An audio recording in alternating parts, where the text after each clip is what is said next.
बिस्मिल्लाहिर्रहमानिर्रहीम। वज़ारत दाखिला का वो सेक्रेटरी जिसने TLP को कलादम करार देने का नोटिफिकेशन जारी किया था, उसके ऊपर अल्लाह की तरफ से इबरतनाक अजाब आ चुका है।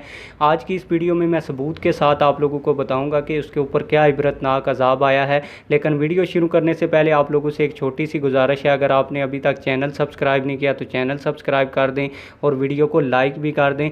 और इस खबर की तस्दीक भी एंड के ऊपर मैं आप लोगों को स्क्रीनशॉट शेयर कर दूंगा। ये TLP के जो लायर ऑफिशियल का ट्विटर अकाउंट है उसके ऊपर इस खबर को शेयर किया गया है।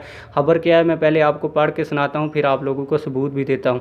गुस्ताखाना मवाद की तशहीर का मामला, सेक्रेटरी दाखिला समेत आला हुक्काम के खिलाफ तौहीन अदालत की पटिशन की कल इस्लामाबाद हाई कोर्ट में होगी। फरीकैन की जानब से अदालत के फैसले पर अमल दरामद न करने की वजह से सोशल मीडिया पर मुक़द्दस हस्तियों की तौहीन पर मबनी मवाद की तशहीर में ख़तरनाक हद तक इजाफ़ा हुआ है।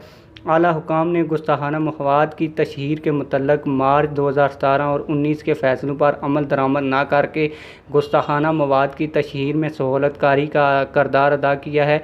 आइन के आर्टिकल 204 और तौहीन अदालत आर्डीनेंस 2003 के तहत मुतल्लका दवात के तहत तौहीन अदालत की कार्रवाई की जाए। और आप लोगों को ये भी बता दूं कि आप लोग कहेंगे कि इस खबर में तो कोई ऐसी खबर नहीं है कि अल्लाह का अजाब आ चुका है, तो आप लोगों को बता दूं कि इन लोगों के ऊपर अल्लाह का अजाब इस वक्त आ चुका है, क्योंकि ये जो तौहीन अदालत की छोटी से छोटी भी सज़ा होती है ना, उसमें नायल करार दे दिया जाता है। यानी कि ये जो सेक्रेटरी वज़ारत दाखिला का बना हुआ है तो इसको सेक्रेटरी का ओहदा भी छोड़ना पड़ेगा। ये कम से कम सज़ा है और इसके साथ कैद की सज़ा भी होती है।